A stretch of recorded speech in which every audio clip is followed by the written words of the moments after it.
Check the mic and make sure it sound right, boys.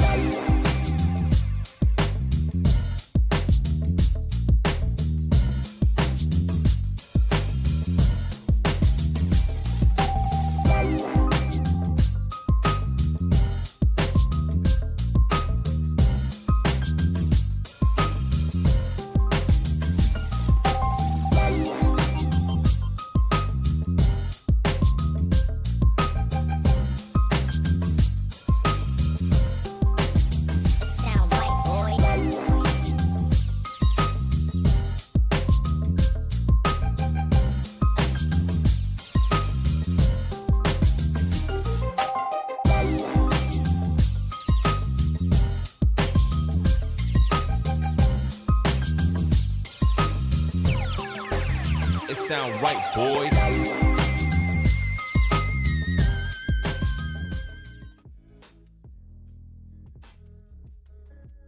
How you doing, everyone?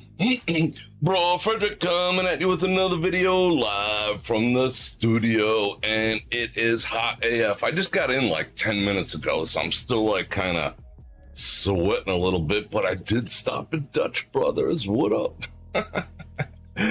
I'm addicted to these things now. These things are gonna kill my budget. They're like $8. I should start making them at home. I got the blender and everything. So how's everyone doing? Let me just do a quick check, make sure everything is looking good. Let me see, I can say hello to a few people. Yeah, how about we do that? Let's say hello to a few people. Let me watch one of these stupid commercials. Well, we got 112 people on already. That is friggin' awesome. All right, hold everything. Let's get this turned around. Did you guys enjoy the live yesterday? I had fun. It was hot AF, but I survived. Miracles be had. I definitely did survive. So that was absolutely cool. Hold on, just give me 1 second. Let me see people over here. How does the mic sound? I moved the mic into a different position. I don't know if you can see it or not. It is sitting over here now. It is in the shot, but I think it sounds better. Based on it sounding better, I think I'm going to drop an intro real quick. So, Bror Fredrik coming at you with another video from the studio here live in Las Vegas. And I'm going to invite you to like, share, subscribe, and make sure I don't knock anything over and hit that bell button to get notified when I do this again, which is at least 5 times a week, sometimes 6. And if you'd like to support the channel, you know how to go about doing that. I got links in the description. Super chat while we're live is awesome. Super thanks after the fact. You know, all the stuff, the Patreon, the channel memberships, and what else? Don't forget, let's say a quick hello real quick to, don't forget, Tej Hanley, which is a proud channel sponsor. Link in the description. 30% off your first order. And trust me, fellas, your skin is worth it. Costs you less than a cup of coffee a day. And let's not forget Olight, our other channel partner. Link in the description again. 10% off best damn flashlights known to man. All right, now that we got that out of the way, let me say hello to a few people. 124 people. Ooh, you guys were here early. You guys beat me here. So let's say hello to a few people. Let me say hello to Kyle, Mary, Janice, Angie, Daniel, Janice, Sony, Angie, Maria, Tom Mac. All right, keep them coming. Angry Squeeze, Angry Sweet. Happy birthday. I don't know if today's your birthday, but I know you're a Leo. I saw that comment. What's going on? Chanel for Shell, Venus, and let's thank all our mods for keeping everything in check. Great Dane Mom, Carol C. Let's see. Yeah, that's Daniel. That's my like standard intro song on like 4Ks, and obviously the studio. I kind of dig it. Gets me in the mood, you know. Athena, Greg Jasper, Stewart. And thank you very much, Angry. Keith Bubba, what's happening? All right, let me go through these. Laren's in the house. I love the way you guys greet each other too. I think that's absolutely awesome. Thank you, Daw. I did move things around a little bit. I lightened things up a little bit. I put another light over there. It's cranking out all sorts of looms. I hope I don't go blind, but is it flattering on my eyes? I don't know. But yeah, and the mic is different. I got a different mic over here. I brought it a little closer, and I got the secondary mic a little closer, but that's out of shot. So hopefully it sounds a little better today. Sounded a little tinny, sounded a little distant. And you know me, I like getting all up close and personal. So you know what? Let me do the first mic check on the new mic setup. Let me wet my whistle. Oh, I'm like ripping through this thing. This thing's like 1,000,000 calories. Let me get a mic check.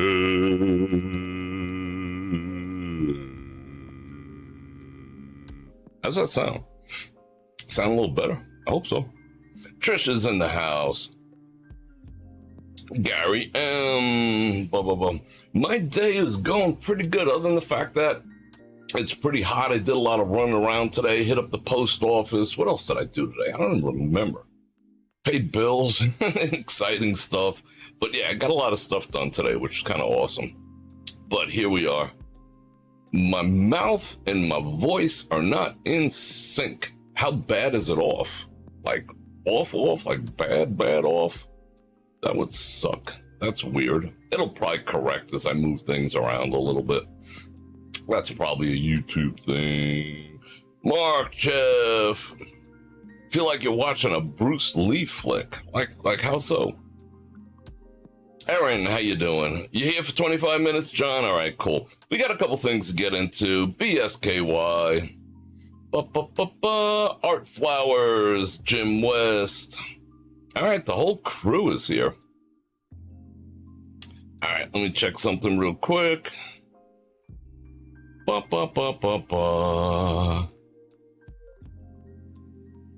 I see that message. I don't know what to make of that. We might have to do something about that, unfortunately. Yeah, it might be off of an RCH. All right, we'll keep playing with it. Sounds good to you? All right, that's all I want to know. All right, people. We got some stuff to get into. We got about an hour and a half. So let me do a couple things real quick. Let me pop something up over here. We got a little news we got to discuss. All right, you ready to do some news? Let's do some news.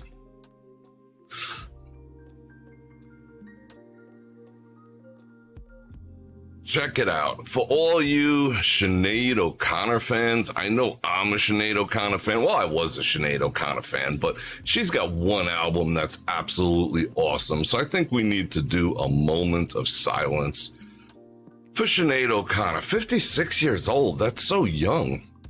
You know, I mean, that picture right there is old. That's probably from like 1990 or something. But she suffered with a whole bunch of, mental health issues. I mean, she had a flame out for a while there, tearing up pictures of the Pope and all that. But she did, she produced some good music. Controversy, I support people who are controversial, whether they're on this side, that side, or dead in the middle, because freedom of speech is important. So she had her moment in the sun, 56 years old. They're not saying what she died of, but they did kind of accentuate the fact that she had some. Let me get this out of my face. All right, that's a little better. Is this a little better? Yeah, that's a little better. They did accentuate the fact that she did have some mental health issues going on. So I don't know if she, she self-ended or what, but moment of silence for Sinead O'Connor. I'm going to play one of her songs tonight. The one that, this is the popular one. What was the name of this song? Let's scroll through this real quick. Nothing Compares to You. Yes, absolutely classic song, but there's some other ones in there that are absolutely fantastic, like The King Has No Shoes and stuff like that. So, what the heck is that? The heart surgeon begs Americans, stop doing this to your fruit. No, let's go back to Sinead O'Connor. Sinead, thanks for all the good music. Moment of silence for Sinead. All right, let's move on.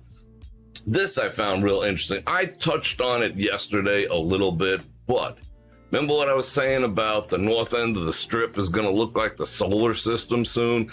Yes, indeed. The piece of property across the street from the Wind Corps, which was, it used to be the Frontier. Now, the Wind actually owns that. People think that the RW owns that entire piece of property, which is enormous. They own part of it. They should put a water slide in there and do all sorts of stuff, but the Wind owns the majority of it. And they've been tossing around what they're going to do with it for years. But I think they jumped on this bandwagon a little late, to be perfectly honest. They want to make, or they're confirming that they're going to make, and it's just not like a pie in the sky thing. They're going to make a moon-shaped casino with a lunar surface surrounding it, like over here somewhere. You see where it is? You got the Wind, the Encore together. I call them the Wind Core. Obviously, that's been photoshopped in. And there go the hotel that they're proposing, and down here is supposed to be all sorts of lunar sexiness. Now you got to take into consideration that about a wrist rocket's throw away from there is the other sphere, but that's half in the ground. So it's gonna look like the frickin' it's gonna look like the solar system down there. Like I said, cool. I mean, I'd go there. I think that would be my spot, because I'm all about the space. But they are planning right across the street from there. They're actually planning 4. One in Las Vegas, one in China, one in Spain, and one in the Middle East, built by 2027. And that's going to be right across the street. And it's going to cost $5 billion. Inflation is nuts. And factor in the fact that they raised the interest rate again this morning. Did you see that? How come if you don't have a house already, you're basically fucked? How are you going to afford a house, nowadays? I have no clue, but they keep raising it. And then they're like, well, there's a risk that, a recession might start if we get out of whack. I think it's already out of whack. We started this administration at 2.5%. And what are we at now? 15? Like it's back in the 80s, but it's nuts. But that's what they plan on doing. I will support it. And maybe there's going to be Klingons in there and everything. That's going to be cool. Would you guys stay in there? I certainly would. All right. Another story I want to get to real quick. See, I get to do visuals now when I give you the news. Remember I was saying this yesterday? 2 hikers were found dead in the Valley of Fire. 2 more were found in their car in a parking lot, I believe, also at Valley of Fire. So yeah, now the story is with these people is that they, that's a stock. At first I thought that was my photo, because I've taken so many photos like this, but I think everyone has for that matter. But supposedly they ran out of water and died, and they said it was only 111, only 111. But that's pretty freaking brutal, 111 degrees, and to run out of water. Don't run out of water. Don't even run out of water on the strip, let alone if you're gonna go out there, because it's brutal. There's no place to get water. There's no lakes. There's no internet connection. There's no 5G. There's nothing. So if you don't have enough water on you, you are screwed, blued, and tattooed. And I did yesterday pretty well. I mean, I was huffing and puffing after 15 minutes out in that weather, but I got kind of used to it because I've been hydrating and hydrating and hydrating. I mean, I'm not one to do it because I've always been afraid it's going to knock some kidney stones loose, but I'm all over like liquids, and I'm using the Liquid IV, and Erin sent 4 packs of an alternate one that I'm going to try too, but I've been hydrating like crazy, and I suggest you guys do too. Oh, did I miss a super chat? Chris, Nat, and Frank with the 5 Bananagramas. Thank you very much. I do appreciate that. Kicking off that super chat activities. Let me see. Is everyone here?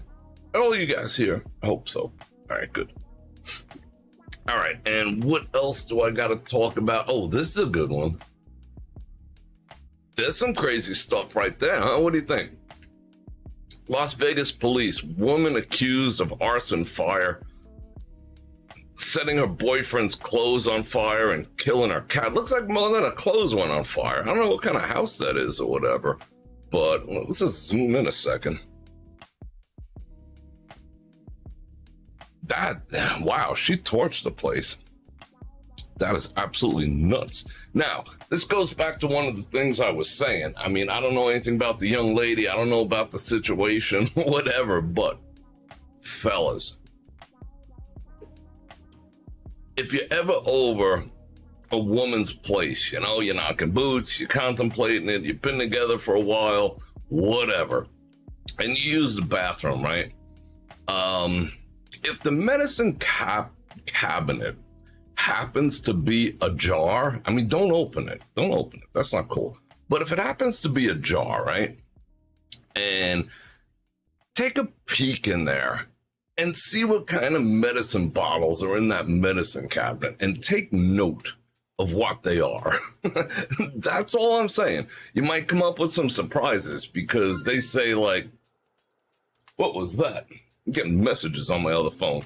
They say that like 60 to 70% of all women are on some type of, you know, mood altering stuff. So you want to know what people are on. I'm not saying that's related to what she might have did, but you never know. You want to know what you're getting involved with. Like I said, don't open the cabinet, but don't be afraid to look inside and take notes of what's in there and then go Google it later, or Google it right when you're sitting on a bowl and be like, freaking yikes. You know, if there's some kind of weird stuff in there, you know, you might be like, you might end up with your dead cat and all your clothes on fire. It looks like Holmes lost his whole house over there. I don't know where that is, but that place was torched. So be careful out there, fellas. All right, what else we got to talk about? We got one more thing to talk about, and then we'll talk about other stuffs.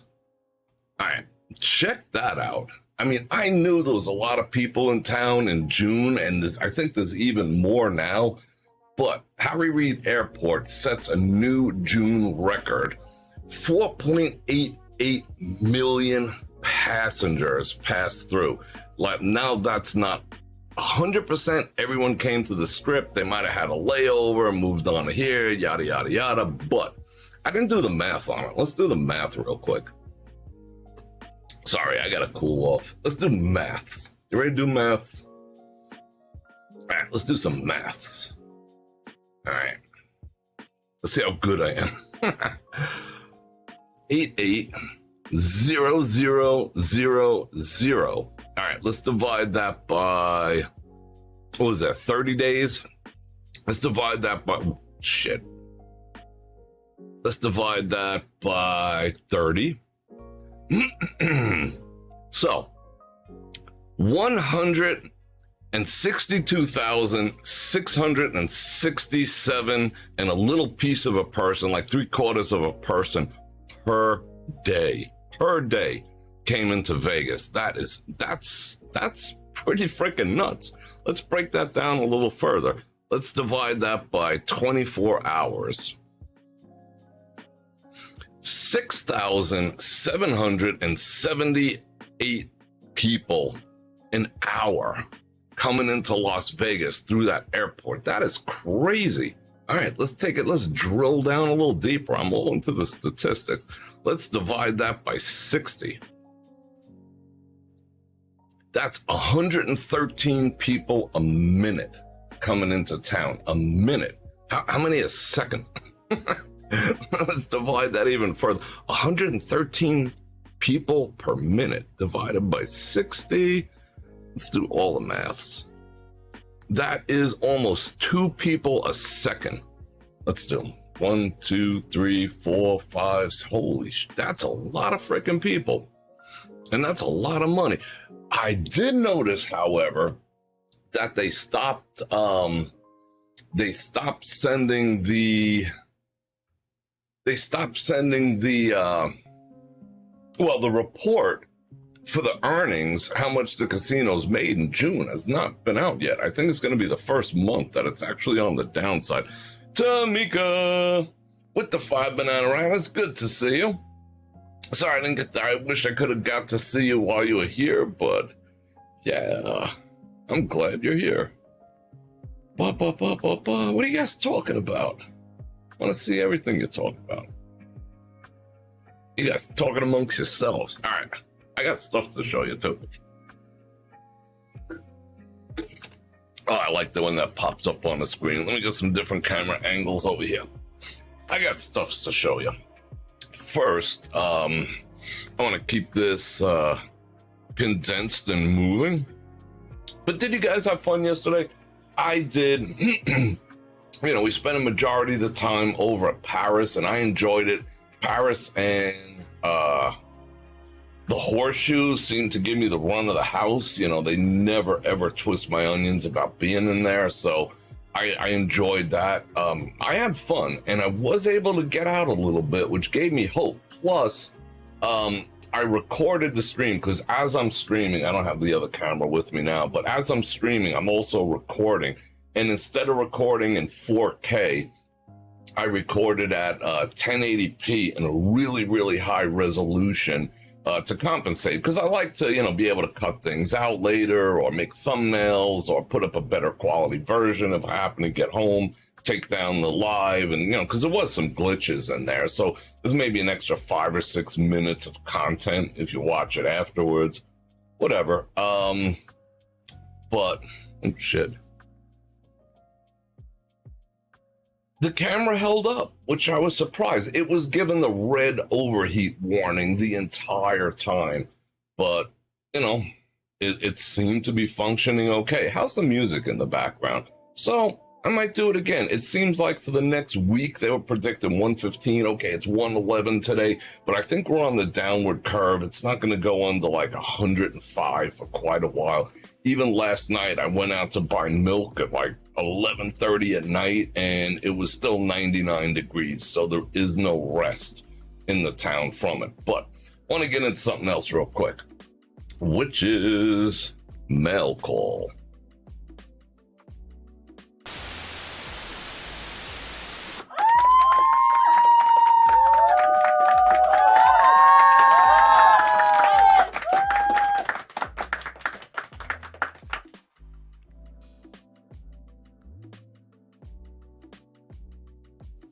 I wanted to show you something that arrived. Now, this I've had for a while. I want to showcase some things that people have sent me.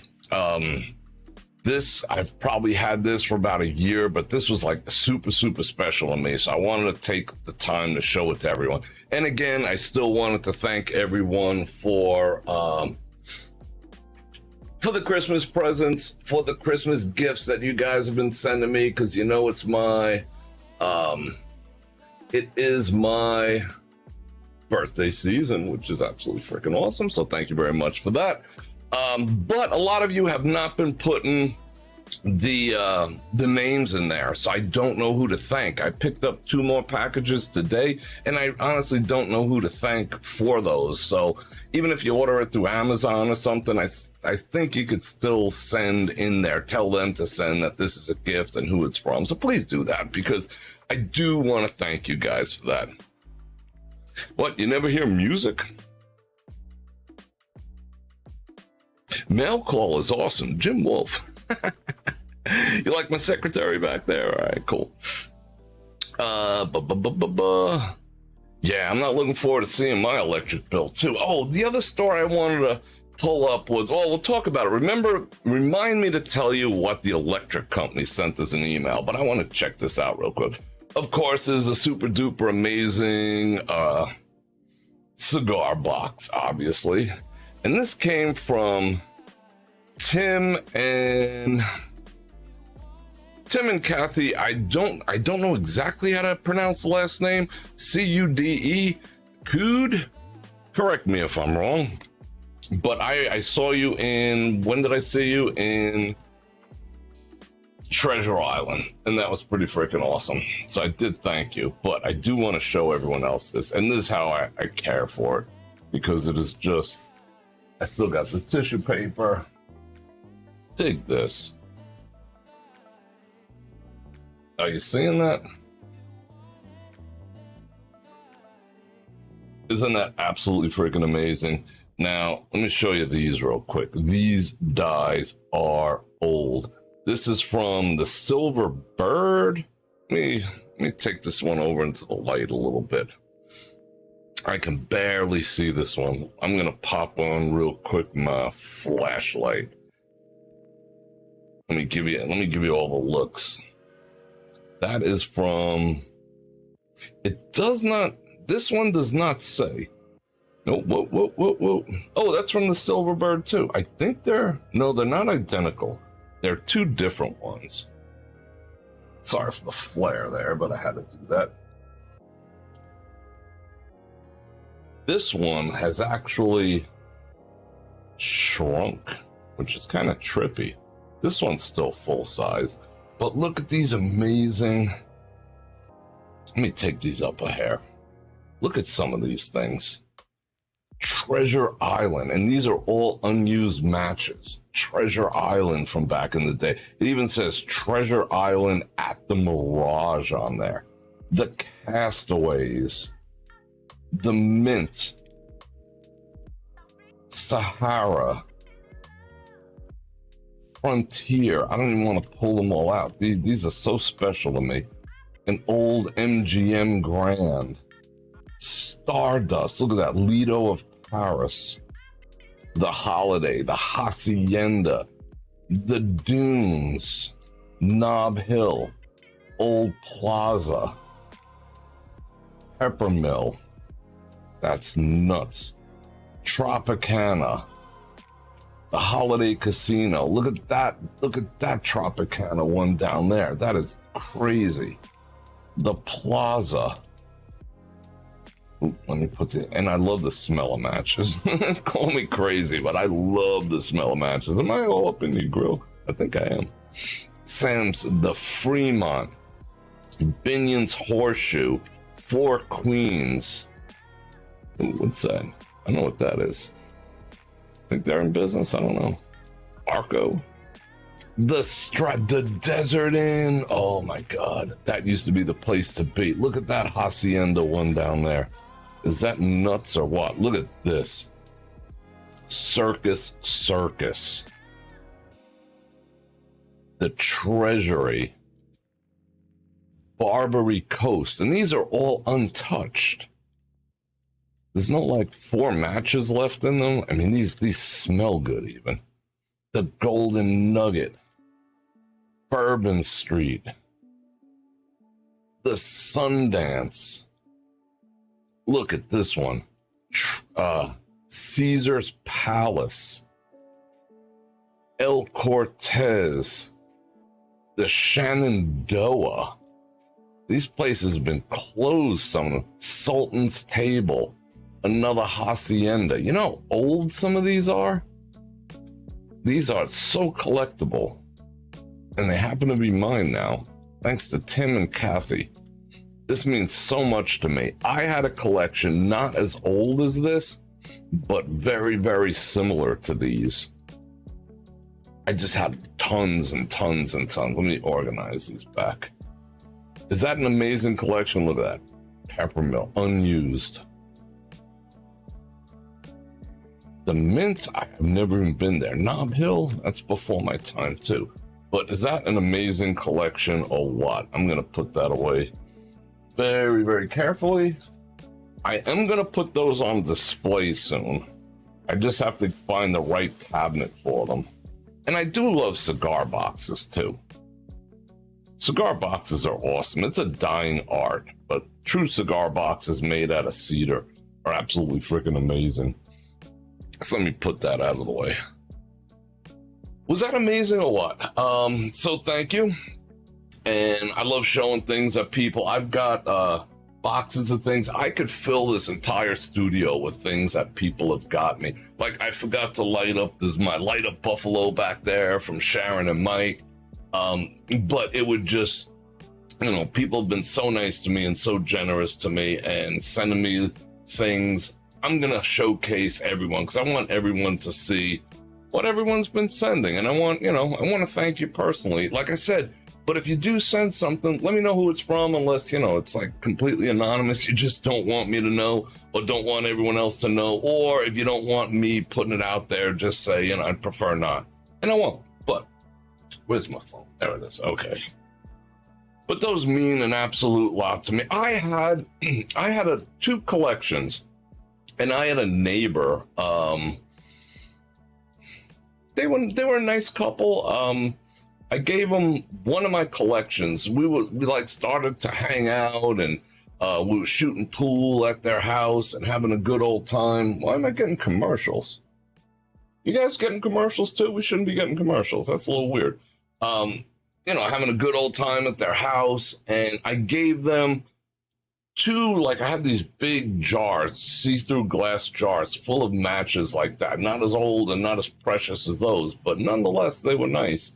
And they ended up splitting up or something. And one day I was getting out of the house. My house was set back far, and I'm driving down the driveway, and I see them in the garbage. And I was like, what the actual F? Instead of saying hey, Bror Fredrik, you gave us these for our game room and whatever. They look cool. They were, we're in Vegas. They were all about the Vegas too, but they just put them in the garbage, unless the wife put them in the garbage, but they had zero respect for that. So I didn't go and pick them up. I thought that would have been a little cruddy, but I'm happy to get them back. Yeah, I'm getting commercials. What is that all about? I told them no freaking commercials. I told them no freaking way. All right, let me pop on the chat again. What do we got, 158 people? Let me see what you guys is talking about. See if it's anything topical that I want to go. We getting commercials? That's freaking weird. I told them no way. You bringing some stuffs in 3 months? Yeah, I still got. Let me see something. Is your? No, I got some of your stuffs. Hold on. Let me see if it's within reach. Oh, crap falling out of my cabinet. Let me see if stuff is in reach here. All right, hold on. You want to see something else? All right. I'm doing this with my feet like a monk. Hold on.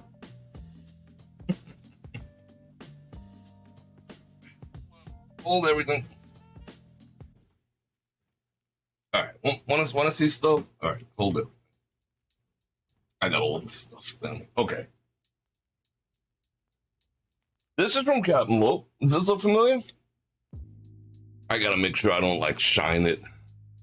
Does that look familiar? Let me see it in my reference monitor. Yeah. That is a little flask that No, that wasn't Captain Lope. That's Captain Dave sent me this. Captain Lope did not send me that.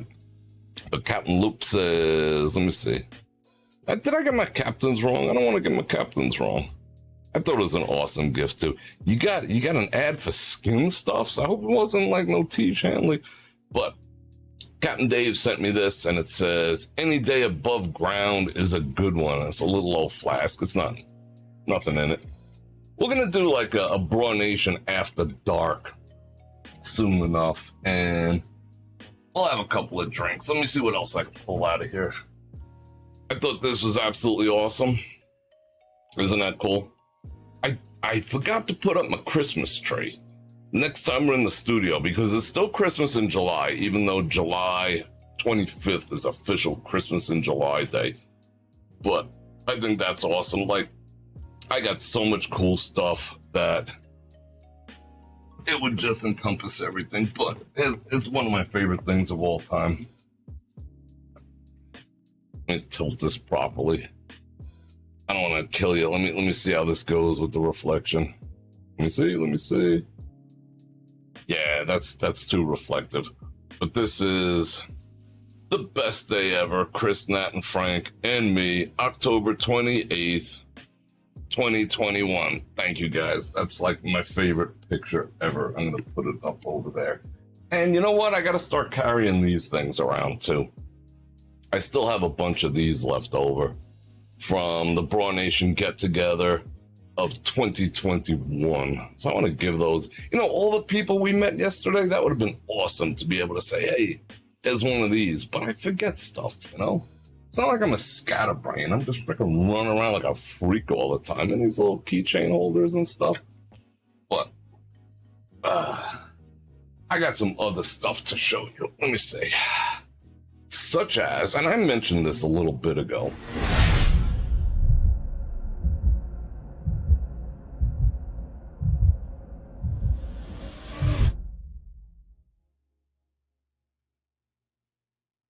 This thing here. All right. We're talking about things that have potential, things that I might want to show you and talk about or whatever. This is absolutely one of them. So check this thing out. I showed this briefly. I picked this up for Prime Day, like their version of Christmas in July Day, but dig this thing. I mean, you know, whatever. But this is a power bank. It is a 25,000 milliamp hour bank. You can't take this on a plane because the limit is 20,000 and this is 25. So this, don't take it on a plane because they'll just, you know, toss it in the garbage. But check this thing out. It's got solar panels on it. And I've tried it. I put this thing to the test. This is the second one that I have. I have the original version. You can tell the difference because of the orange that sits around here. The original does not have the orange, and the original is 22,000. And I don't think it charged. I don't think it charged all that well, even though it was actually bigger and it had larger panels. This thing is freaking boss because I had it down to. It has the meter on the side here. I took it down to like 2. Now this thing is not gonna like fast charge it or anything, but I took it down to 2 and I sat it in the deck on the rear of my car, you know, the rear window deck. And it picked up in the course of like an hour or two, it picked up another bar, which is pretty freaking cool. And this thing has the power to do all sorts of stuffs. Look at that. You got USB-C, USB-C and 2 A's, and they're the fast charge A's. You can charge this thing with a PD, which is like the really, really quick charger. You can do that if you want to. I recommend charging. I wouldn't rely on having this in order to do a charge, but it is good for backing up your charge. You can actually plug 3 devices in at once. This thing charged my iPhone. iPhones take forever. iProducts take forever to charge, but they hold their charge better. Whereas Samsungs charge fast, but they don't hold their charge quite as well. My Samsung can charge from like 50% to 100% in, I don't know, half an hour, 45 minutes with this. And on the iPhone, it takes about 40 minutes to go from about half, but this thing is boss. And the whole time you can keep it charged, or it's not a net thing. If you have something charging, this isn't gonna like provide energy straight through, but it's free power. And I love freaking free power. Plus it's got this deal too. Let's see. Come on now. There we go. It's got a flashlight in there also. I don't want to blind you, but it's got a flashlight, which is kind of cool. And it's got a strobe for emergencies. That is actually SOS that it's cranking out. If you look at the pacing of it, it's Morse code for SOS. And that'll probably go for days. So this thing is absolutely freaking awesome. Do I recommend it? I freaking heartily recommend it. I bought my original one for like $60. They're usually $79.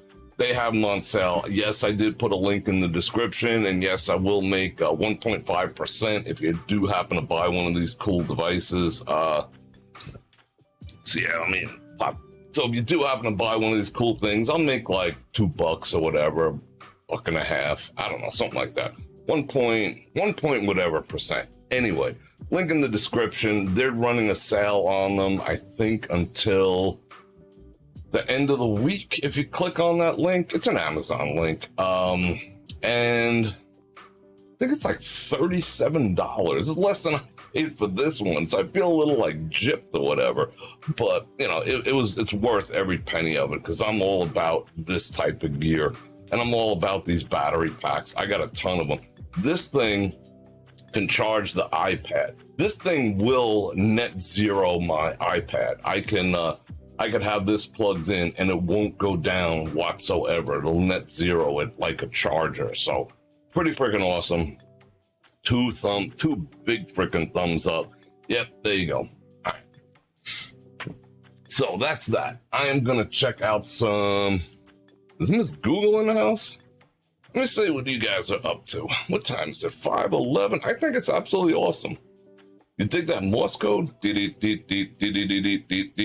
Ms. Google, Sylvia's in the house. I think it's absolutely freaking cool. Oh, Captain Dave is here. All right, we're talking about Captain Dave. All classics. What's going on, man? I haven't seen you in a while. Sean is in the house. I went to Jakery. I want a Jakery. What's a Jakery? Should I know what a Jakery is? Jakery sounds cool. Yeah, I got tons of those battery backups. I'm just a huge fan, but that is the only one that has a solar backup built in. I do have a solar panel that you could charge a battery with. It also has a, it's like you got to jump through hoops. It has a lighter socket. Then I put a lighter socket adapter to a 2-prong, and it's like, whatever. But yeah, it's kind of crazy. Why does it keep saying there's a problem with the server? Mike W, Ron Radio, what's happening? So what else do we got to talk about?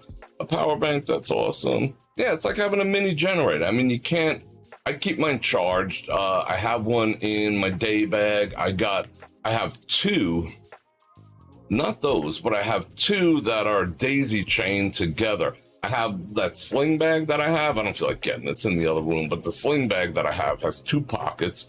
I have one power bank feeding the other power bank, and from there it plugs in to the actual pouch, and coming out of the bottom of the sling bag is a USB, so I could just plug right into my own pouch and whatever. And if one is charging the other, so this one dies first, this one gets charged, and it's like forever. They're getting so super crazy efficient. I got a reflection off my head. Where's that reflection coming from? I'm checking myself out. So, a couple people have asked me what's going on back there. What are all the computers for? What are they and all the rest? So I figured I'd get into that a little bit today. Some other things I wanted to talk about, but I do want to keep it simple. All right. Main computer. I want to start on this side. Are you guys interested in this? I hope you guys are interested in it. Should be interesting. Should be entertaining.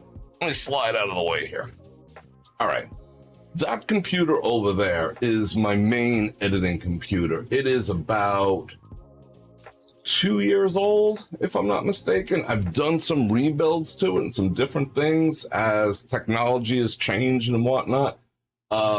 That is running an AMD 5900X. That is the processor. That is the water cooling bank that is cooling the processor that you see over there.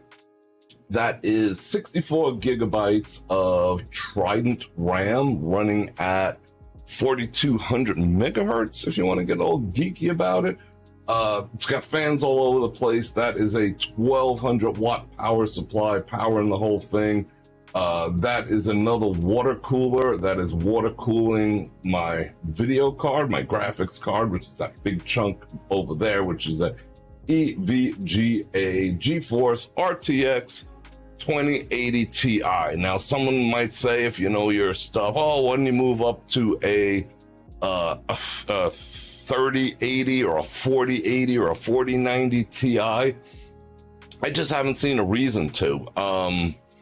Editing wise, if I'm rendering out, say, like a half hour 4K, if it takes a half hour on that, because the 2080 is a powerful ass card, it's 12 gigabytes, it would take, half hour. If I got a 3080, it would take like 28 minutes. If I got a 480, it would take like 26 minutes, 25 minutes and 4 seconds. You know, I'm not going to go out and spend like $1,500 to save 3 minutes. I mean, it's at a price point now where it just does not pay to spend more money. That car's running great. I take it apart. I put thermal grease in it once in a while. It's only like 3 years old, but it runs like a champ. And that thing is powering 3 monitors, which are behind me. These are my main editing monitors over here. These are 4K monitors, so I see everything in 4K. If I'm happen to be editing a 4K, sometimes I tweak them down to like 2K if I'm not editing in 4K. Gives me a little less real estate, but I find it a little easier on the eyes. I can sit back a little bit. So that is the editing rig. I have a set of Audio-Technica studio headsets so I can hear my sound properly. And this Bang & Olufsen, you can't see the other one, but you might see the one in the corner. There's a set of Bang & Olufsen studio monitors, and a studio monitor is the same thing as a speaker, but it's called a studio monitor. It is flat sounding. That way I could tell the highs, the lows. Excuse me. If I want to put a little more bass, I don't want, like, if I got like a set of Sonys for like $99, those are like 600. If I got a pair of Sonys for like $99, they build bass into it. So I'd be like, oh, okay, let me put a little, I don't know if I'm putting the bass, if the speakers are putting the bass. Some speakers have treble. Studio monitor speakers are flat. That way, if you put an adjustment into them, you know what you're getting. And so they're not the best for listening to music, nor are those headsets, but they're flat. That way I can make the music the way I want to hear it, not the way the speaker company wants me to hear it. That over there is, am I pointing properly? I can't tell. That over there is strictly a business computer. And I like doing, that's the Star Trek, it's that USB. It's okay. That is the Star Trek bio bed from the original series. You know, I'm a Star Trek person. That is my business computer. That is tied into a monster of a laptop, which you see underneath over here. That is a backup that is dedicated just to that. That backup is tied into a, let's see, 32 gigabyte NAS drive, which is behind that wall over there. So it's redundant backup, then it goes up to the cloud because I don't want to lose nothing. These computers here, those don't go on the internet unless they have to. Not that, I mean, computer viruses really don't even exist anymore. But that's what I do my communication on. There's a distinct difference between the two. These are for work, those are for streaming, and that is communications. So if I'm sending a bill, I'm getting my emails, I want to check out something online, that all takes place over there. That is an additional microphone. I got routers over there. Want to see something cool? I don't know if it's cool, but is that cool or what? I've had this box of envelopes. I don't know how long. I think I used like 2 of them. I might have to count them. What is that? That looks a little interesting. I might have to count how many. It's a box of 50 standard envelopes. Why do I have a box of envelopes here? When I first started my business, years ago, I bought like office supplies. I bought a clipboard. You know, I bought a calculator that was solar powered, and I bought a box of envelopes. And this box of envelopes has been with me forever. I never used them, but I'm like sentimental like that for some reason. I wonder if it has a date on them. 1996. That's when this box was printed. The American Pad and Paper Company. I've had this box since 1996, and I've taken it everywhere, and I will take it everywhere. I'll probably never use them, but it's sentimental. I will ditch them when I retire, which isn't anytime soon. All right, let's swing over to this side. Let's see. Okay, now you see, I think this is in the way. That monitor, that is another 4K monitor. That is what I do all the, like, if I pop, that's one of the softwares that's actually running the show at the moment. But I have it on this screen. All right, so that's another 4K monitor. That's how I judge the lights, how I look. The sound is over there. Speaking of sound, let me get a little closer to this mic. And I do other stuff on there, but that's a reference monitor. That's a super high quality monitor right there. I think it's a Dell something. That's the music service I'm running. That's being powered by this computer, which does have a 3080 mobile Ti, which is a freaking beast.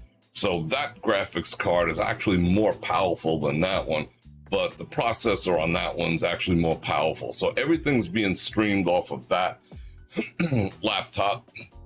Again, I got a backup for this one, constantly running, doing incrementals. It backs up to the NAS that's on the other side of that wall. If you want to geek out some more, this is my, then I have another laptop over here that's powering, that's my feed. So that way we can see whatever I feel like showing over there off that laptop. Then I have another monitor over there. That's a reference one. That way I can tell that the show is going smooth and everything's cool. What I do need to do, however, because I thought when I did the studio, my envisionment was it would be easier for me to interact with you, being that I'm not walking around, I'm not tripping over my own feet and, you know, fighting the sun, fighting weirdos and all the rest of that.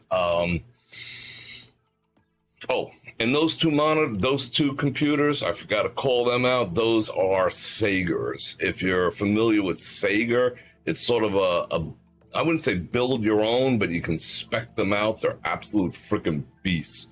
Those are two Sager laptops. And that one is, what the heck is it? It's something. I forgot what I think it's an Asus or whatever. But I thought it would be easier to communicate. And what I found out is it's probably more challenging for me to see the chat and keep up on the chat than when I'm actually walking around the strip. And that sort of blew my mind. So what I think I'm gonna do, because I got my iPad over here, and I almost pulled the plug out. I got my iPad over here, so I got the chat running. Wireless monitor would be boss. I could see the chat over there. I could blow up the chat over there. I have my phone over here, but they're all at a distance where I got to go like this.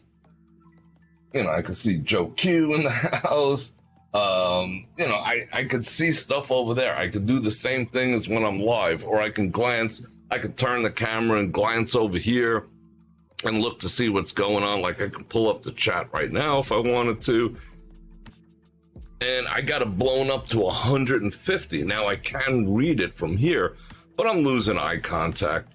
Like Angie says, I'm gonna make sure my passport never expires. You know, I can see it. You going to the strip? Who's going to the strip on Friday? You like the studio, Maria? See, I could see. Life is a blast, Sylvia. It really freaking is, regardless of the ups and downs. But yeah, I can see all the stuff's over there taking place, but it's far away. Like from my eyeballs to where that is, the closest way I can see it is that's 3 or 4 feet away. I got good eyesight, thank God, but I cannot see that the way I would like to. So my next mission is to, that was my green screen wall on the other side of this camera. What I'm gonna do is probably buy or look in Facebook Marketplace or something like that and find a used 55-inch or whatever and take one of the outputs on one of these Sagers and pump the comments to a 55-inch minimum TV, because that's, again, the wall behind me is probably like 8 feet away. So 7 feet away. So that way I could see comments as I'm doing this, because it's beat. You know, I want the interaction. I want to see what you guys are talking about. I want to see when you ask me questions. Although I do have an Ask Me Anything segment, but we're not doing it right now. So I think that's going to be the next enhancement. I'm going to have to figure out how to mount it on the wall and run the cables through the ceiling, whatever, because I don't like cables on the floor and all that other shit. That way I can kind of, like, I can interact with you here, because I like this as my main angle. I like... See, I screwed up. See, I was supposed to be addressing that one. I was addressing this one. I like this one as my main angle. I like this as my secondary angle for when, let's get that out of my face. I like that as the secondary angle, but I do like this as the main angle. It's a little more comfortable, so I think I am going to put it on the other side. See, without that reference monitor, I didn't even know I was on the wrong camera there for a second. Okay, I got one more thing I said I would talk about. I was debating, well, I'm going to read a few comments first, and then I'm going to debate a little more internally whether I'm going to have this conversation or not. So, am I on the right camera? I think I'm on the right camera for a change. 148 people. Okay.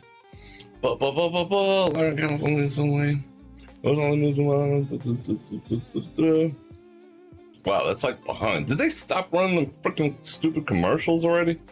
I noticed the black shirt, and I'm like faded in. You can't see. It's not really 100% black.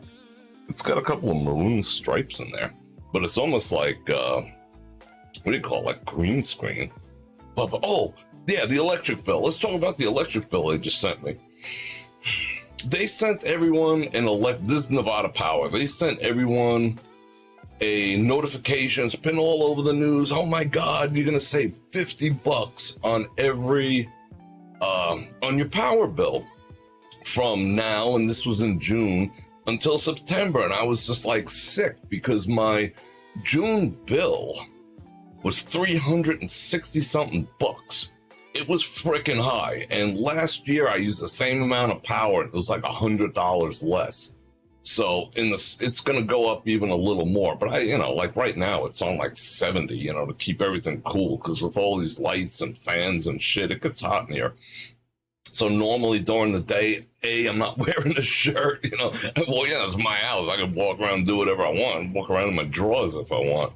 But, I keep it on like 72 during the day and 69 or 70 at night, whatever. But I was just like, yeah, $50 sounds good for 4 months. That's $200. What a deal. However, they sent the bill. They sent another email yesterday saying, guess what? Yes, we have been approved to give you a discount of $50. And I was like, but then I saw like the 9 more paragraphs after that, and I was like, there's a but in here somewhere. So the but was, however, you probably won't realize it because we've had to raise you 50.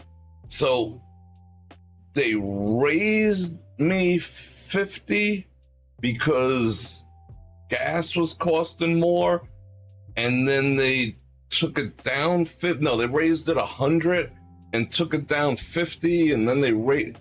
So they're saying you probably won't notice it, but we did do it. So all the hullabaloo, everyone's like, yay, $50, but they just the jargon that they used was so convoluted that they want you to thank them for doing nothing. So basically they said, we raised it so high that this $50 isn't even going to put a dent in it, and you probably won't even notice. So you're getting an increase on this bill, but then we're giving you a $50 credit on the same bill. So in effect, I got an increase because one did not wash the other. I got like a $90 increase with a $50 credit. So for all intents and purposes, they raised my bill $40. I was kind of pissed off about that. what a way to do it. And they're just like, oh, because we love you so much. Come on now, you freaks. Yeah, it's like, what a bunch of Indian givers. But I pay my bill at the end of the month. I'm not looking forward to it. But you're like a day late with this the power company out here. They're just like, they're firing off freaking emails to all the credit agencies within like 24 hours. They do not. I got another ad. They do not. This town will demolish your credit if you go past like the 10 days. I learned that a long time ago. They will whack your credit harder than like if you missed a car payment. I mean, that's how brutal they can be here. So you don't want to F around with them. There's very, very few companies that I allow to ACH directly from my account. Nevada Power is one of them, I'm not going on that monthly freaking plan or whatever, because that leads to being like shut off and whatever. No. All right, total energy bill, last one. $68? Miss Google, how did you pay $68? You got an ad for Medicaid? You got a Botox commercial? I got a Verbo commercial. I guess I'm going on vacation. John Olson says, oh, John was watching the Beverly Hillbillies. Got an ad for clothes. I swear I shut it off. I'm going to have to contact them after. But how do you get a $68 bill? Mine isn't even like that. Mine was 100 more this month than last month, 303, yeah. I mean, I know it's the electric. I know it's the, I don't run. I got all this shit running. This might have something to do with it. But my predominant use is the air conditioner. I run it in the winter. This place is just stupid hot. It's very poorly insulated. This is probably the best insulated room in the house because I put up all the soundproofing.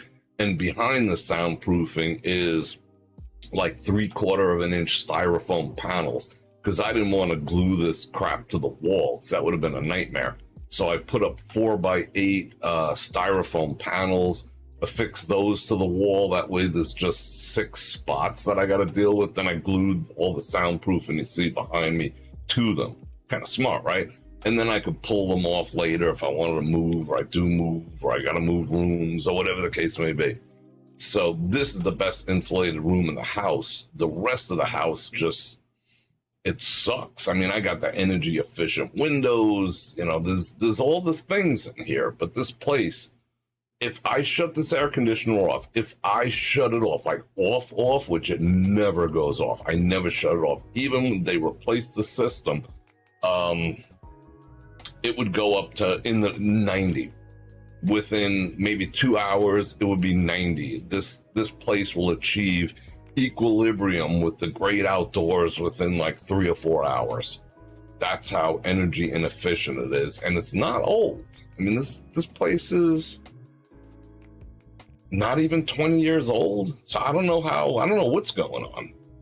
I had a guy in here, with the, one of those thermal guns, and he was going to tell me where it's all going. And he's like, I think it's your imagination. I'm like, bro, come back in 3 hours. It'll be 95 in here if I shut this shit off. So if I leave the house, I set it at 75 to 77. And that's it, because it'll take, like an hour or two to bring it back down to my 72. So yeah, I just ripped through electric over here. It's crazy. Yeah, window air conditioning in the garage, and that raised it a bit.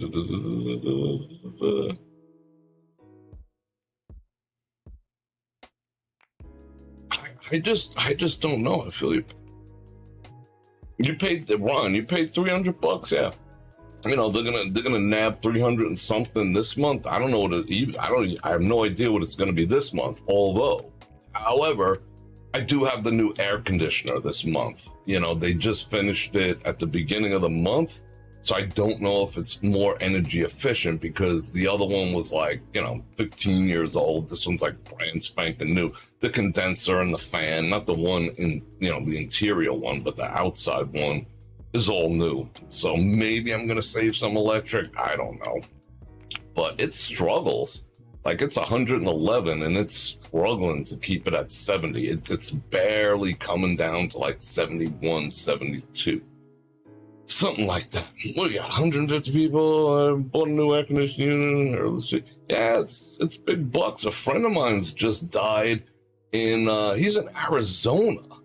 And he's probably suffering. He's gonna pay some big bucks to have that fixed. I feel for him. You know, thankfully mine is under warranty, but I was fighting with them for 2 years. They were trying to milk it until they didn't have to cover the warranty anymore, because I think the warranty was like 10 years or something. They were milking it and milking it and milking it and milking it. And finally, you know, they put like the little like barbecue gauge and they stick it in all the freaking vents. And finally, the warranty says if it's blowing above 57 degrees, I think it was. I think the criteria was 57. If it's above 50, if it's 57 or below, they ain't touching that shit. If it's a 57.1 or higher, there's something wrong and they have to do something about it. And last year it was like 56.9999999, and they're just like, have a good day. We'll send you the bill for the service calls. Nothing wrong here. And I'm just like, you suck. And I do put, because it's so dusty, I buy ladies' stockings and I put them behind the vents to catch the dust coming out. And I change them like once a month. Huge pain in the ass. But I do it. And then last year they were like, oh, there's your problem. You're blocking your own vents. I'm like, well, poke that shit straight through them pantyhose and tell me what the temperature was. They're like, no, ain't doing it. You know, you're blocking your own vents. I've been fighting with them for 2 years. This is the third. And when they stuck it in this time, it's at 59 degrees, or like 58 something. So I was like, oh, thank you. So they had to cover it. So I didn't pay shit for it. Well, I paid a little bit. I had to have the ducts clean or whatever. But the actual people who came out and did it, I think they subbed them. They were cool dudes. I gave them water. I duped them all, you know, some money afterwards because they busted their asses. And they put the soft start on there and all sorts of cool stuff. It's thundering over there. Don't use pleated air filters. What kind should I use? Like, so you know about air conditioners, huh? I did, I got like 3M, like HEPA grade ones or whatever. I got a HEPA, you can't hear it because the way I have the microphone tweaked out. But there is a HEPA air filter over there because it is freaking dusty in Vegas. I mean, it's like dirt devils inside your place. It's, you know, like every other day, if I go like this on anything, let me see, like I dusted this 2 days ago. Let's do it. Let's do a test. Not bad, but there's dust. I ain't bullshit. I dust everything in this freaking dust there with a HEPA filter, with some freaking pantyhose behind that vent, and the other vent is 2 in this room because it's kind of big. And I got the 3M HEPA grades, whatever filters. My thing takes 2 of them. The intake's in the hallway. Those things are like freaking $60 for 2 of them. It was kind of ridiculous. Yeah, that's what I thought. I thought 3M was good, but they get clogged up just as efficient, just as quick, you know, as the cheap ones. And I not only do that, I take tape and I see, you know, how you just put them in and then like you close the ceiling real quick, like before they fall out, you know. Or you put the AC on so they suck up a little bit, and then you close the thing, and it's got the little screw draw, you know, thumb screw, whatever's. I put tape on them. I take tape and I put it around, and I seal them down the middle so nothing's escaping through and whatever. You think that would help? I don't know. You think that? I mean, I dust this place every freaking day, it seems. And it's just a non-stop challenge. It just never ends. It's never ending. Even if what are you guys talking about? Passports? Your passport? It's still a valid ID. I didn't know that. Yeah, dust storms and white noise relaxation. I like that. You got a channel? I make similar stuff. It's just crazy. It's one of the banes of my existence here in Vegas. And let's not even talk about how dirty the interior of the car gets. I mean, I literally have like a towel in a plastic bag. I bought it at like Walmart. It's a dusting towel. It has like magnetic tendencies or whatever. I'm at red lights like this. You know, I don't take my eyes off the road or whatever, but I'm like dusting shit. I mean, we're in the desert. There's freaking dust. I mean, what am I going to do? But that is one of the downsides of living here. Everything gets covered with dust like that. Okay. I don't know if I've done, am I done debating whether I'm going to discuss this subject or not? I don't know. Maybe I think I will. Let's see.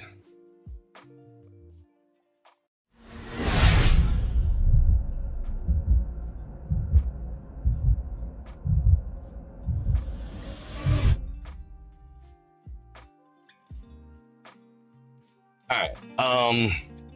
I mentioned yesterday that I will talk about this. I don't want to make a big deal out of talking about this, but for those of you who've been following me, following my life, hanging out, we're all friends. If not, whatever. I still love you. I am going to get the surgery, like the interior of my mouth. You can hear me lisping now. Like I control my lisp. It's taken years to be able to. And the funny thing is I talk for a living because I've learned how to control it. But it's still there. So I'm having this, I had a surgery. For those of you, if you've heard the story, play along because I'm just going to get this all out. And there's a reason why I am going to discuss this.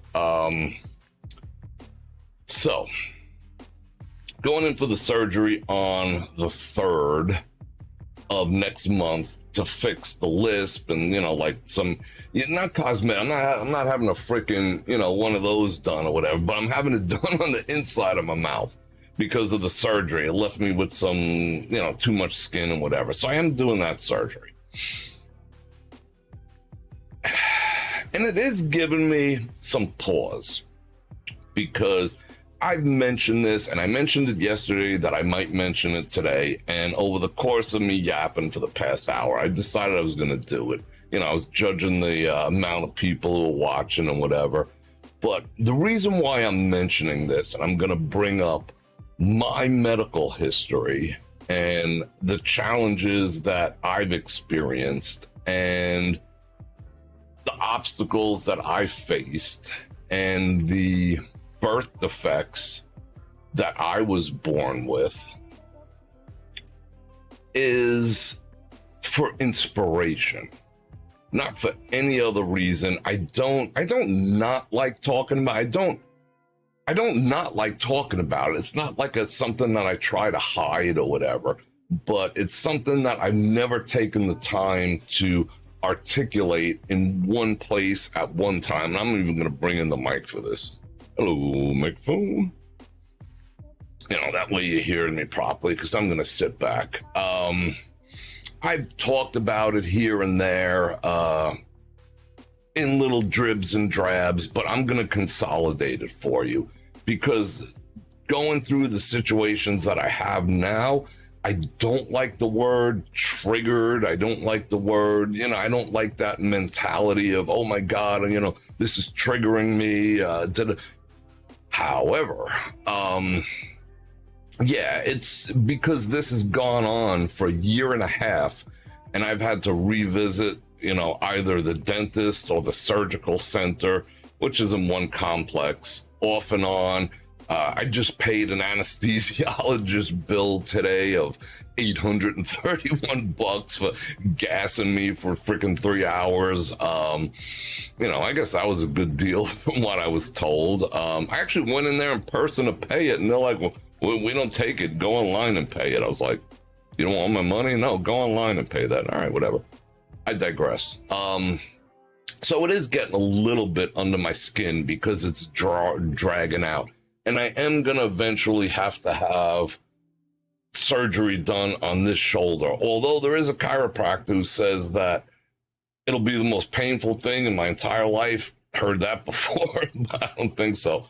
But he's gonna like put my shoulder back, my bicep back in place without any anesthesia, without surgery. I don't know if I want to risk it or not. But then again, surgery is surgery. So my brain has been hearkening back to situations that I faced when I was young. And I thought I'd take the time to talk about it. So, you know, you understand me a little more, but more for inspiration. Stick with the story and you'll understand why. Because if I overcame the challenges and obstacles that I was brought into this world with, and I did, and I still am, you can too. You know, you can definitely overcome too. Now, I'll preface by saying, I know people who've had worse. Let me put it that way. I've known people who've had worse. I've known people who've had much worse things that they've had to deal with and pulled through successfully, and they were an inspiration to me. I was surrounded by people. I've met a lot of people in my life who've had challenges. Mine weren't mine I was born with. I've known people, you know, in the military that got their legs blown off. I know people, you know, I know a lot of people who've had physical challenges, and mine isn't all that special in the grand scheme of things, but they're mine nonetheless, and they're still making a life for themselves, and I decided to do the same. So let me wind it back a little for you. My mother, let me wet my whistle a bit. My mother, who's no longer with us, she was prescribed a drug. Now, this is a prescription. You know, you guys can probably figure it out. I'm not going to talk about it or glorify it. She was prescribed a drug before I was born for a certain malady that she had. And that drug is no longer on the market. You cannot sue the company who produced said drug. It was supposed to be the big miracle drug that was going to save the world. But she had that drug around for several years after it was pulled from the market. Probably about 4 or 5 years, if my math is correct. So it was still being prescribed afterwards. It took a long time to get it off the shelves. Doctors were still like giving it out like candy because it did have some legitimate reasons. It did have some, it served its purpose to a degree. Now, when it comes to birth defects, however, all the birth defects that when a pregnant mother would take this stuff, the birth defects were similar throughout all the cases, and it mostly had to do with the extremities. So, when I was born, and again, I was diagnosed, you know, and they mentioned said drug, which I'm not going to speak on, because it would downplay those who suffered worse than I did when their mother got a hold of this stuff. And this is a legal drug, you know, don't get it twisted. I don't want to downplay the situations that they had with it, so I'm not going to mention it, but it all has to do with the extremities. There's a lot worse cases. The doctors that my mother dealt with when I was young were hesitant to say what it was. There was never class action suits. They even made a movie about this shit. But my case wasn't horrendous, so there was no recovery. There was no, I'm not a spring chicken. I ain't old either. So there was no call Lerner and Rowe the place to go to sue this company or whatever. You can't sue Pfizer, for this stuff either. The government protects that stuff. All right, so when I was born, the birth defects that I had were in my legs. My legs were, when I came out from mom's, my feet, all right, it was twofold. My feet were twisted almost this way. Feet are supposed to be this way, right? Dun, dun, dun, dun, dun, dun, dun. My feet were twisted almost parallel. They were almost like this. If this was the bottom of my feet, they were almost this. It was like this, right? And my legs were like that. So my knees came in off to the side and my feet were like that. So obviously I couldn't walk. The other thing that I had was what's called floating eye, is the the layman's term for it. So I had floating eye. So I had zero control over either my left or my right eye. They wandered. This one was over here. This one I couldn't control. I couldn't do this like everyone else can. They just had a mind of their own. They were detached.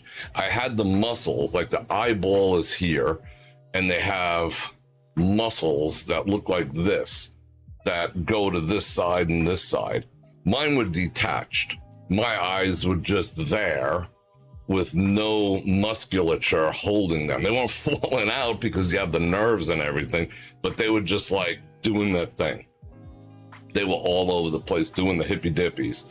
So for all intents and purposes, I was blind. I could see, but I couldn't make sense of anything that I saw, because one eye could be over here, looking over here, and one eye could be like looking at the sky. So it made no sense, because we see in stereoscopic vision. We have our eyes are capable of developing depth perception and 3D and whatnot. So I wasn't capable of any of that. So for all intents and purposes, my eyes didn't work. I mean, if I was lucky and they were both like on one side, but that never happened. They were just like, woo, all over the place. So basically I was born blind. So I couldn't walk and I was born blind, and I had a really bad speech impediment. This, if I'm really tired, this is basically how I talk. But I've trained myself after years and years and years to talk normal. But I do have a speech impediment, and I was born with that. All right. So what did they do with Bror Fredrik? So, when I came out, they gave moms the option. They would just like, it was too late. I mean, like today, they probably have these, like in, certain people, given their druthers, would have made it retroactive, ABORTION, you know what I'm saying? But no, my mother carried me, whatever, and we're in the right camera? Yeah, we're in the right camera. It'd suck if I was looking at the wrong camera the whole time. I'm buying time. So they told moms, right? They said this kid here, and I had my sister, and she was fine, but she's 2 years older than me. They're like, this kid, you're gonna have to put him in an institution. And back then, an institution was like, it's like the shit you see in the movies, with the blue tile walls and whatever, and I was, mind you, I was young. I was an infant, so I wasn't aware of all this. I found out about it later, and I read my mother's, when my mother passed, I read her diary, she sent me her diary before she died, in fact, along with my medical records and also like stacks of stuff. And I read through it, and I was just like, whoa, I didn't even know some of the stuff that I found out after reading it. So they suggested that she put me in an institution, that I was institutionalized, not for crazy, but They were just like, you can't take care of this kid, you know? Wheelchair and blind and probably won't be able to talk correctly. That sucks. But she chose not to. All right. So what happened next? She chose not to. I was that way up until, let's see. I was about 4 or 5 years old when I don't know how this took place or whatever. You know, my mother was on, you know, she was on some assistance and whatnot, even though she worked because of me and, you know, the medical issues and whatever. I mean, I could eat and all that stuff. I just really couldn't see, walk, or do much anything else, you know? So she contacted this doctor who said, you know, he was going to fix my eyes. I don't know how that connection was made. God. So I remember this doctor. It was Dr. Singh. Big old turban. He had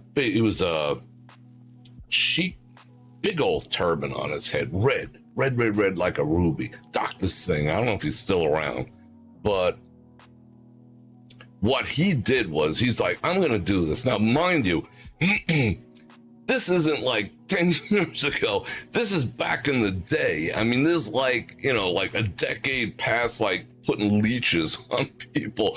Not that I'm that old, but medical science was not the same way when I had this done compared to these days. Now, you know, you can remote operate on people from a million miles away, whatever. This was like the Stone Age by comparison. So what he did was, he went inside my eyeballs, and I remember that he was the last thing I saw. I was looking up. He was the last person I saw. He's just like, 2 thumbs up, bro. Last person I saw with the turban, the whole bit. Cool dude. From what I don't know, I was like 4. But I remember, like kids remember that first birthday. I remember surgeries. So, and the doctors. So I went in and did, you know, they went in and did that. And what he did was, they took my eye, he took the muscles that are supposed to hold my eyes straight on this side and this side. And like, I don't know, he stitched them to my eyeballs where the, what do they call them? Incursions or whatever, where the point where they're supposed to go. And he put them, he stitched my eyes in place. You know, he took the muscle, stretched it, connected it to the eyeball on this side, connected it on that side, on both eyes. And then they covered up my eyes. And I couldn't really see much anyway, but I didn't see much of nothing for a long time. It was about 6 months. And they kept the patches over and all the rest of that stuff. And I remember when they would take the patches off, they'd say, "Can you see light?" That was the question that they always asked. They would like shine like an old light in my face, and they'd ask me if I could see the light. And I'd be like, yeah, I could see, but I couldn't open my eyes, you know? It's like, "Can you see light?" And I'm like, "Yeah, I can see, you know, through my eyelids and whatnot." I was like, "Yeah, I can see light." And they were like, "Oh, that is so good." I remember his accent to this day. "Oh, that is so good, brother." So yeah. But it took a long time. They weren't ready to uncover them. So it was like months. They would just change the bandage, I don't know what they did, whatever. In the corner of my eyes, if I look in one direction or the other, I could still see, you know, like the scarring in there or whatever. Okay, whatever. 6 months later, they unwrap it, you know, all the bandages. And I remember like the hot compresses and whatnot. And they would just like, you know, try to open your eyes, try to open your eyes, try to open your eyes. And the first person I saw was Dr. Singh with his big old red turban on. "Can you see me, bro?" And I'm just like, "Yeah, bro, I could see it." It was all like blurry and stuff, you know? But I could see him, you know? I could see him. Yeah. So yeah, took a few years of therapy after that. We used to have to get on the Q113 bus to the Q11 bus and go to Jamaica Hospital. And they'd sit me in like this machine, like this freaking ancient contraption that they used to have, like, you know, a beach ball cartoon and a beach ball. And they used to start them together and then they'd move it around the screen and then they'd split it into two and do, you know, like, it was like training. It was like exercise, you know, like that. I mean, I could still freaking commercials. I could still cross my eyes if I want to, you know, I could still do that. I don't know if you can see any difference, but I'm not looking at anything right now. I'm just looking at like two cameras. I could still do it. So after like years of training the eyes, bam, I can see. I got 20/20 vision now. So this is a part. I'm not even on the legs yet, but I got 20/20 vision now. Don't need glasses. They're still blue, you know? And I made a career out of seeing. That's what I mean. You see where the story's going? If I overcame that, and that was like thanks to a lot of things came into play, God being one of them, and I'll say that, I could see, and I made a career out of it. I couldn't see shit, but I made a career out of seeing because I was a photographer my entire adult life before the stupid pandemic shut down my business. Well, before the stupid governor, due to the pandemic, shut down my business. It's all I've ever known, all I've ever done. What did it take to be a photographer? Eyes. Kind of cool, huh? And to this day, they still function. They get a little tired here and there, but they still function. Still don't need glasses. So shout out Dr. Singh. I don't know if he's still with us. He was, you know, he had to be in his 30s or 40s when he did that operation. And, you know, maybe he's not, but shout out him, man. All right, so what happened with the legs? Ooh, that's a whole nother story. So now I can see. My damn legs. I can see my legs all jacked up and whatnot. So what they did from the time I was a kid, like, I think they started at 2. I don't think I was 1, but I think they started at 2, putting my legs in braces, because when you're that young, your bones are still kind of mushy and whatnot, and they figured maybe if all went well, they could twist them enough to put them, you know, in some semblance of legs. It didn't really work out that way. You know, think Forrest Gump. You know, I grew up, like when I was a kid, they had like these special shoes. Here's the shoes, and ancient technology. They had bars, metal flat bars on the bottom that they would, like braces, they would just crank them in every once in a while, you know, and try to manipulate it, but it wasn't really working because it was torturous. I remember that as a kid, just being like, fuck, you know, just like they're trying to like twist them.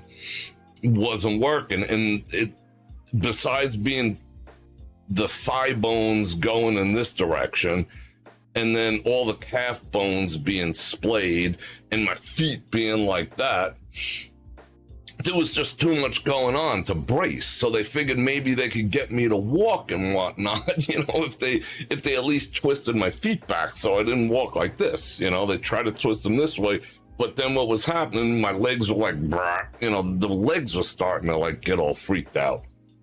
So that wasn't working. But yet again, you know, I guess God intervened and hooked moms up with, and mind you, she was the one, like, we'd never had the greatest relationship, but she didn't stick me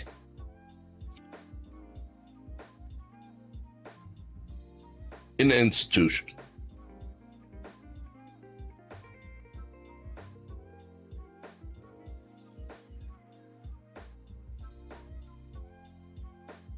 So yeah,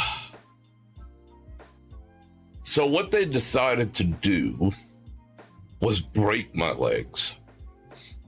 So they broke my thigh bones first because they figured those are the biggest and the strongest.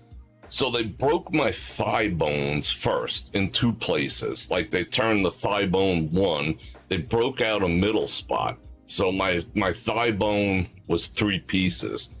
And then they straightened it. And then they broke this one and straightened that. That was like step 1. And they got those bones to grow perfectly straight. Perfectly within reason, right? My knees were cool.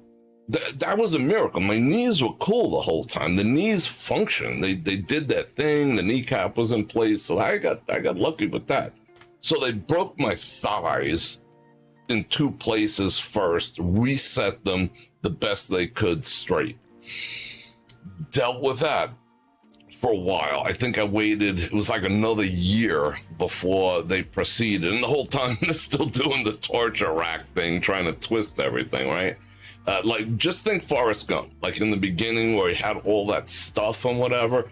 That was me if I wasn't sitting there. But now I could see stuff, which was kind of cool. So that gave me the impetus to like be like, yeah, if I could see, I could walk.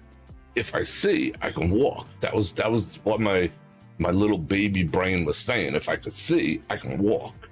So I'm glad they did the eyes first, because if they did the legs first and then the eyes, I wouldn't have had the same motivation because I couldn't see shit where I was going or why I wanted to get there. So why should I go through the legs? So they gave me the eyeballs first, which I think was genius, so I could see. I'm like, I'm getting to the refrigerator. I'm getting to the whatever, you know? So then about a little more than a year later, I'm saying this because I read my mom's, like back then they used to have like medical journals for your kids, and you know, your moms would write all the, you know, I had hay fever, and so she wrote all this out. So I spent like a month reading all this stuff. And you know, I had all the hospital records too. I don't remember it per se. Oh yeah. So about a year later, they started on my lower legs. So the lower legs needed to be broken twice in 1 place. So yeah, the upper was broken once, but in 2 places. The bottom was twice, but broken only in 1 place. So all in total, they broke my legs 3 times for a total of 2, 4, 6 breaks and resets. Yeah, so that wasn't fun. You know, again, this is like, you know, the Jurassic period, so things were what they were. But what happened was, once they broke them and reset them, then all the braces and whatever were able to do their magic. Then my feet came in, you know, then to this day, this foot is still this way, even though this one is relatively straight. My right one is slightly off, you know, and if I get tired, it can tweak a little bit. After therapy and all that other stuff, I mean, I never went full-blown Forrest Gump, you know, running across the field and all that type of stuff. I for all intents and purposes, I don't run. I could run upstairs, you know, no problem. I'm never going to be like, you know, an athlete. I mean, you know, whatever, like the Forrest Gump character. But just think that.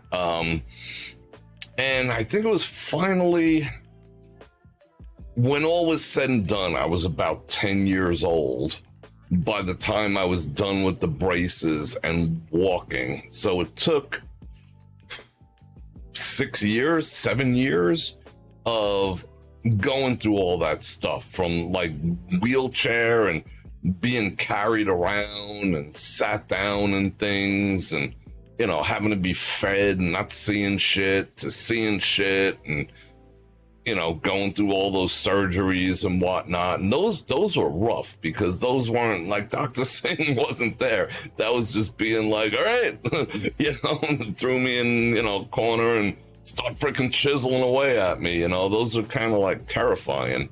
I remember that when I was a kid, and it hurt. It hurt. It hurt. Yeah, I remember that. It hurts. I'm, pain. That's why I set my own damn shoulder. Pain. I make dinner for that bitch. Pain ain't no thing. So, yeah, so it took about 6 years before I was walking on my own. But I had goals, I was just like, shit, I got plans. I got big plans, as Biggie would say.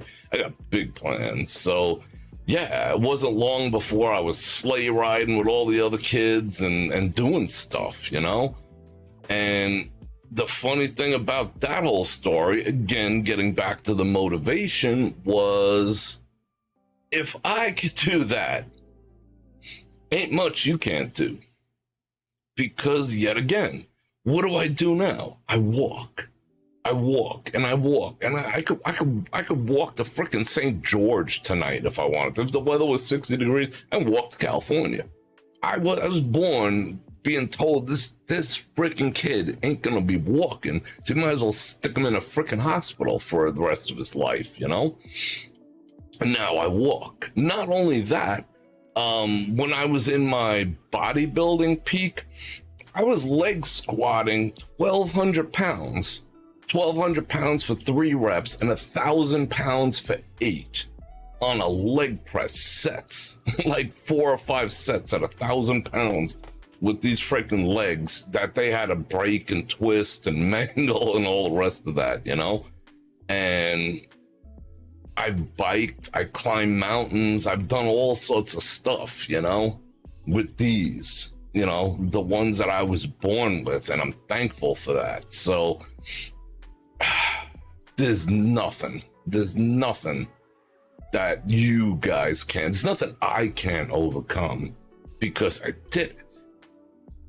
Same for you. And the lisp, that was speech therapy.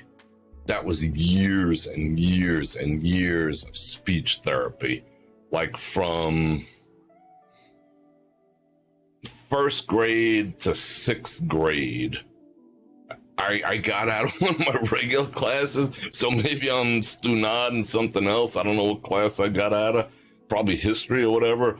But I was sent to, they had a speech pathologist or therapist in there. And that's how I fixed it after the mouth. It's funny that I had the mouth surgery, and that's probably the mouth surgery that I had with the overgrown tori bone and having no soft palate. Like I had no soft palate. Like under here was solid bone. You put your finger there. That's what it's called, your soft palate. If you took a needle, you can stick a needle straight through there, comes up under your tongue. I didn't have that. That was all enclosed by bone. It was hard. So this event probably goes all the way back to that too. Wow, that just dawned on me. Anyway, so yeah, kind of got off track a little bit. Lost my train of thought. But yeah, that probably had something to do with it too, And, the speech therapy. Yeah, that's how I know how to do that. Because if I don't take the time to make sure that my lisp is not getting in the way of my speech patterns, you would notice it. But I've trained myself and my voice over years and years and time that you cannot notice that I did indeed have a speech impediment when I was born. So I've made a living out of my voice too, after not being able to technically talk all that well, but that required training. See, I can modulate and train I can have my voice sound however I want it to sound. You notice that, right? And after they do this surgery on the 3rd, I'll have even more control over it, because that's one of the reasons I want to do it, because it was freaking me the absolute F out that that speech impediment was coming back, but it had to be done. But I was starting to notice it, and I was just like, fuck that, you know?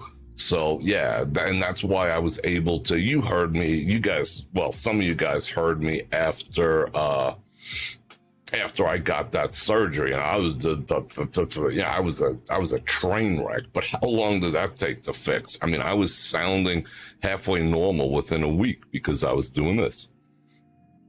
A, B, C, D, E, F, G, H, I, J, K, L, M, N, O, P. 55, 66, 55, 66, 77, 88, 99, 11, 22, 33, 44, 55. For hours. For hours, trust me. So I'm gonna have to do it again because I ain't gonna be sounding like this. And this is my this you know, my regular voice when I relax. You know, it's not generally like this, but I can do a commercial. How would you like to buy the best microphone known to man? Link in the description. You know, that's years of training. But my regular voice is more like this, you know, it's a little more animated and whatnot. But yeah, the day it's done, it ain't gonna sound all that good. But you know, we'll get it back. So the reason why I just exposed myself to you, it's because if I can do that, like I said, I know people who suffered way worse than that, but that was no picnic, you know? Like, they would just, I was written off, you know? I was written off. The freaking establishment, you know? So F the establishment, F this. That's why I was not down with that. And I took a lot of heat for that. I lost friends. I lost a lot of shit over talking about that. But people did not understand that I had a reason, because it was things like that that caused me to have to almost be written off, you know, as a human, as a person. So I ain't playing with that. I ain't playing with that. We don't even know what type of things might happen to children based on that. There's people out there dropping like flies, you know. So, you know, no, I wasn't down with that. I'm just like, no, I was almost written off, you know? If my mother was a different kind of person, I mean, like I said, we never got along, but if my mother was just like, you know, I ain't dealing with this shit, I wouldn't be sitting here right now. I probably wouldn't even be on this planet, you know? I'd be a burden of society, but just didn't go down that way. Thanks to God, thanks to moms, thanks to Dr. Singh, thanks to those bone-cracking freakazoids who messed with my legs, thanks to all them nurses, and thanks to my own freaking testicular fortitude, you know, of just wanting life, craving life, you know? I wasn't playing, I don't play now, you know? That's why I have the attitude that I have. I don't freaking play, but I play hard, you know? I grab life by the freaking balls, you know? And you should too. And that's why I'm telling you this. If I could do this, still maintain my body, I still had a life, I still have a life now. You know, I keep fit, I'm active, I'm doing all this shit that a bunch of freaking doctors said, or whatever, lawyers perhaps. Lawyers are probably the one that put his fucking ass in an institution because they didn't want to deal with it. If I can get past that, you can get past anything. All you people out there, doesn't matter what you're facing or what your loved ones are facing, there's always hope, there's always a way to overcome, you know? And if not, it is what it is. You know, what's waiting for you on the side's better than this anyway. But given a choice, I'd rather be here. That way I could help people, you know? You know what I'm saying? You feel me? Cool. Let's just take a brief pause.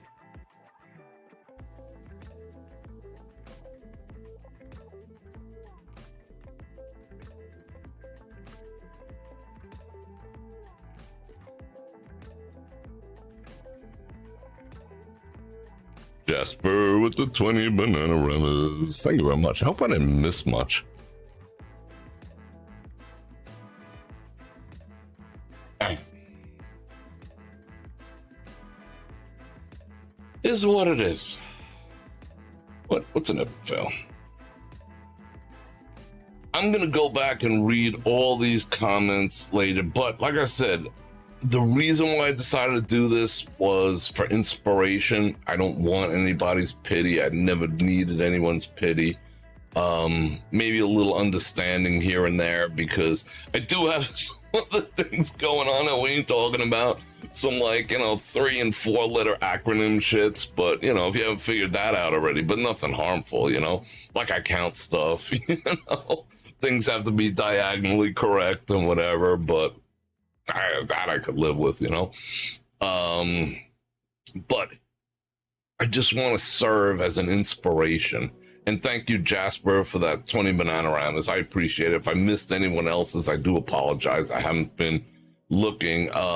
So I don't need, and it's in the past. That's in the past too. But I brought it up so many times in little pieces here and there. I figured I'd take the time to just tell the whole story. And if anyone asks me in the future, I can refer them back to this. I might even cut this out as a separate segment, but this is not about me. It's about being thankful, and it's about you guys and you guys being thankful too, and being thankful for each other, because we all have opportunities in life. We have opportunities to be good. We have opportunities to be bad. We have opportunities to fail. We have opportunities to succeed, but they're all opportunities, but you have to develop an attitude like, there's an obstacle in front of you. What are you going to do? Are you going to give up just because someone says you can't, or are you going to, there's so many ways around an obstacle. Can you climb it? No. Can you dig under it? No. Can you go to the left, go to the right? Maybe. Can you flow through it like water? Can you just hit that shit head on? There's ways around it. There's ways through everything that you're going to face in your life, and all the people in your life are going to face in their lives, and you can be there for them. Never write anyone off. There is no such thing as a lost cause, unless they sold their soul to who, then they're a freaking lost cause, and I ain't even fucking with them. But until that point, don't give up on anything or anyone. Not your dreams, not other people, not your loved ones, not your marriage, unless, someone's out there doing the fluky dookies or whatnot. Just freaking grab life by the balls, Don't let life happen to you. You happen to life. You know what I'm saying? All right. Matt Strain, what's going on? All right, that was a whole lot of talking. Whew, I don't know if I feel. How do I feel right now? Feel a little naked. It's a weird feeling, but I love you guys. I told you it would.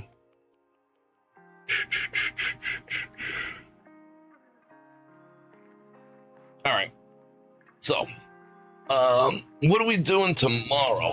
Let's think about tomorrow already. What is tomorrow? It's Thursday. I do have to work a bit tomorrow, so depending on what time I get done, we might come back in the studio, or we might do something on the strip. I wanted to see the Venetian. There's 2 places, excuse me, that I do want to see. I want to see the carpet change, of all things. The carpet change over at, they're doing like a renovation at New York. And the last time I was there was with Brother Phil, and they weren't really doing shit. They redid the room. I showed that to you in his room. And I want to see them do the carpet and a couple other things. Haven't been down that way in a while. And I do want to take advantage of the Venetian, because like in 2 weeks they're gonna start charging for parking $20, so we might as well get our money's worth out of there, but we'll see how the temperature goes, see what time I get done tomorrow, and we'll go from there. But anyway, Let me clear my throat. I'm gonna jet. I appreciate you guys hanging out. I appreciate you bearing with my story there, bearing with my stuff. Don't forget, link in the description for one of these badass freaking chargers, $35, whatever. They're just a joint.